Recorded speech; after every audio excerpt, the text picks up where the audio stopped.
Haryana, Maharashtra assembly ఎలక్షన్లు గెలిచాక ఇక బీజేపీకి నెక్స్ట్ టార్గెట్ 2025 ఎర్లీ 2025లో జరగబోతున్న ఢిల్లీ ఎన్నికలు. ఢిల్లీ ఎలక్షన్స్లో ఆప్ను ఎదుర్కోవాలి.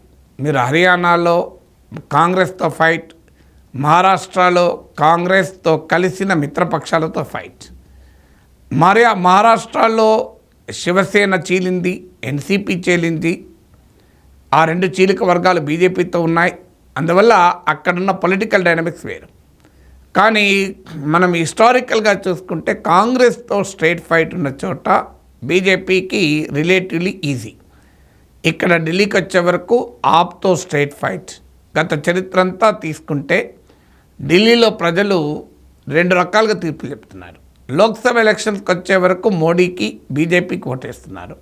అసెంబ్లీ ఎలక్షన్స్కి వచ్చే వరకు ఓవర్వేమింగ్గా ఆమ్ ఆద్మీ పార్టీకి, కేజ్రీవాల్కి ఓటేస్తున్నారు. ఇది ఇతర రాష్ట్రాల్లో కూడా ఈ ట్రెండ్ ఉన్నా ఢిల్లీలో చాలా ఎక్కువగా ఉంది ఈ ట్రెండ్. అయితే సమస్య ఏంటి అంటే ఇటీవల హర్యానాలో, మహారాష్ట్రలో పరిస్థితులు మారిపోయాయి.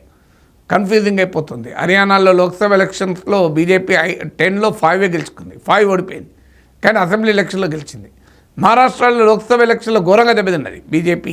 17 సీట్స్కే పరిమితమైన ఎన్డీఏ. 30 సీట్స్ మా ఇండియా కూటమికి వచ్చాయి. కానీ అసెంబ్లీ ఎలక్షన్ల వరకు వచ్చి గెలిచారు.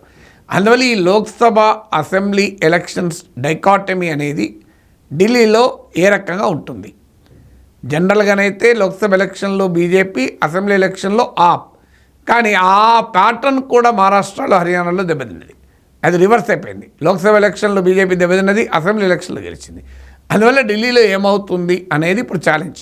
సహజంగానే హర్యానాలో గెలిచాక మహారాష్ట్రలో చాలా ఉత్సాహంగా బీజేపీ పనిచేసింది. ఇప్పుడు రెండు రాష్ట్రాలు గెలిచాక మరింత ఉత్సాహంగా ఉంది.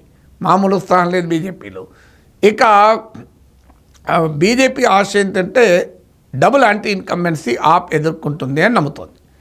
ఎందుకంటే ఆమ్ ఆద్మీ పార్టీ అనే కాదు, ఏ పార్టీ అయినా అధికారంలో ఉంటే ఎంతో కొంత యాంటీ ఇన్కంబెన్సీ ఉంటుంది. కేజ్రీవాల్ ముఖ్యమంత్రిగా యాంటీ ఇన్కంబెన్సీ, అలాగే చాలామంది ఆప్ ఎమ్మెల్యేలు 2 times 3 times గెలిచిన వాళ్ళు ఉన్నారు. సో అందువల్ల ఆప్ ఎమ్మెల్యేల పైన కూడా యాంటీ ఇన్కంబెన్సీ ఉంటుంది. ఈ డబుల్ యాంటీ ఇన్కంబెన్సీ మనకు ఉపయోగపడుతుంది అనేది బీజేపీ అంచనా. ఆంధ్రప్రదేశ్లో అటు జగన్మోహన్ రెడ్డి పైన వ్యతిరేకత, వైసీపీ ఎమ్మెల్యేల పైన వ్యతిరేకత. ఈ డబుల్ యాంటీ ఇన్కంబెన్సీ బ్రహ్మాండంగా ఎన్డీఏకు ఉపయోగపడింది. తెలంగాణలో కూడా కేసీఆర్పై అసంతృప్తే కాకుండా ఎమ్మెల్యేల పైన కూడా తీవ్రమైన అసంతృప్తి కాంగ్రెస్కు ఉపయోగపడ్డది. అందువల్ల బీజేపీ ఆశించేది ఏంటంటే ఈ డబుల్ యాంటీ ఇన్కంబెన్సీ ఎఫెక్ట్ తమకు లాభంగా మారుతుంది అనేది బీజేపీ లెక్క. ఇటీవల లోక్సభ ఎలక్షన్స్లో ఢిల్లీలో ఉన్న 7కు 7 సీట్ బీజేపీ గెలుచుకుంది. అప్పుడు వాస్తవంగా ఆప్, కాంగ్రెస్ కలిసి పోటీ చేశాయి.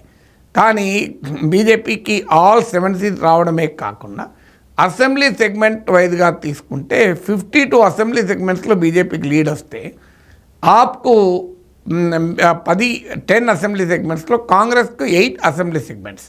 అంటే కాంగ్రెస్కు, ఆప్కు కలిసి ఇండియా కూటమికి 18 అసెంబ్లీ సెగ్మెంట్లు మాత్రమే లీడ్ వచ్చింది. అసెంబ్లీ ఎలక్షన్లో ఆప్, కాంగ్రెస్ విడివిడిగా పోటీ చేస్తుంది. అందువల్ల లోక్సభ ఎలక్షన్ల, అసెంబ్లీ ఎలక్షన్లు ఈ డైకాటమీ ఉండదు. మహారాష్ట్రలో చూసాం, హర్యానాలో చూసాం. అందువల్ల ఈసారి మాత్రం అసెంబ్లీ ఎన్నికల్లో కూడా మేమే గెలుస్తామన్న ధీమా బీజేపీలో కనబడుతోంది. అయితే ఆప్ వాదన ఏంటంటే, మొదటి వాదన మహారాష్ట్రలో ఎలా గెలిచింది బీజేపీ, ఎన్డీఏ, లడ్కీ బహన్ యోజన. అంటే మోడీ వేటినైతే వ్యతిరేకిస్తాడో, రేవడి కల్చర్ అని చెప్పి అవహేళన చేస్తాడో, ఉచితాలు, ఫ్రీ బీస్ అంటూ అవహేళన చేస్తాడో వాటి చూపెట్టే కదా గెలిచింది. ఆమ్ ఆద్మీ పార్టీ మొదటి నుంచి గెలుస్తున్నది ఈ సంక్షేమ పథకాలపైనే. ఆపుకున్న స్ట్రాంగ్ పాయింటే వెల్ఫేర్ ఎజెండా. అందువల్ల నరేంద్ర మోడీ వ్యతిరేకించిన రేవడీలు మహారాష్ట్రలో ఎన్డీఏని గెలిపిస్తే ఢిల్లీలో ఏం చెప్తారు? సో కొత్తగా సంక్షేమ పథకాలు ప్రామిస్ చేస్తే ఆమ్ ఆద్మీ పార్టీ డిస్కోర్స్ను కాపీ చేసిన వాళ్ళు అవుతారు. అందువల్ల సంక్షేమ పథకాలకు అనుకూలంగా ప్రజలు తీర్పులు చెప్తున్నారు. ఆంధ్రప్రదేశ్లో కూడా జగన్ పథకాల కన్నా సూపర్ 6 నమ్మారు. తెలంగాణలో కూడా కేసీఆర్ పథకాల కన్నా కాంగ్రెస్ గ్యారంటీలు నమ్మారు. కర్ణాటకలో కాంగ్రెస్ గ్యారంటీలు నమ్మారు.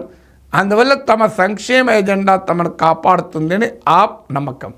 ఇంకో నమ్మకం ఏంటంటే ప్రెసిడెన్షియల్ కాంటెస్ట్గా ఢిల్లీని మార్చేస్తున్నారు. మీకు ఎక్కడా లేని సినారియో ఇది.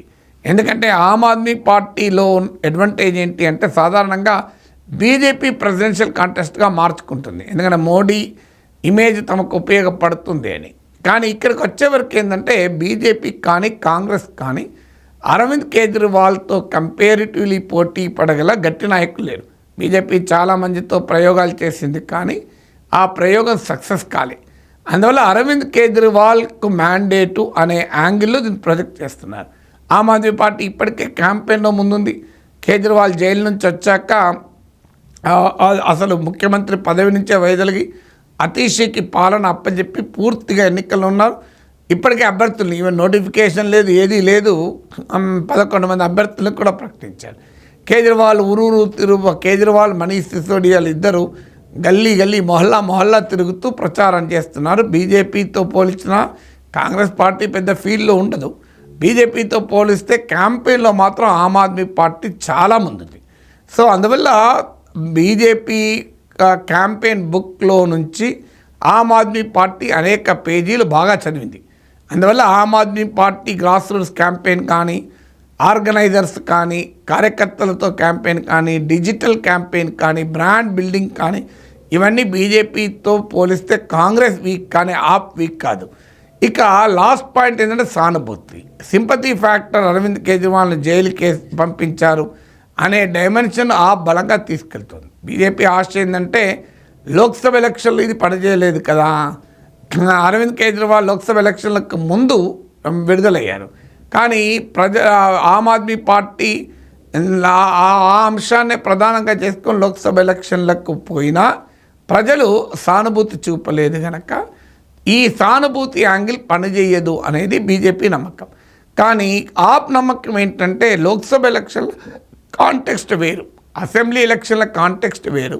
కేజ్రీవాల్ జైల్లో ఉండాలా, సీఎం పీఠం మీద ఉండాలా అనే అంశాన్ని మేము ప్రజెంట్ చేసినప్పుడు మాకు లాభం అవుతుంది. జార్ఖండ్ ఎలక్షన్ ఎందుకు ఉదాహరణగా ఆప్ చెప్తోంది. హేమంత్ సోరెన్ను జైలుకు పంపితే హేమంత్ సోరెన్ పట్ల సానుభూతి క్లియర్గా జార్ఖండ్ ముక్తి మోర్చాకు ఉపయోగపడ్డది. అందువల్ల కేజ్రీవాల్కి సింపతి ఫ్యాక్టర్ కూడా ఉపయోగపడుతుంది అని నమ్మకం. అందువల్ల అటు బీజేపీ చాలా ఆశలు పెట్టుకుంది హర్యానా మహారాష్ట్ర విజయం తర్వాత, ఇటు కేజ్రీవాల్ ఢిల్లీలో మళ్ళీ సత్తా చూపాలి అని వ్యూహరచన చేస్తున్నాడు.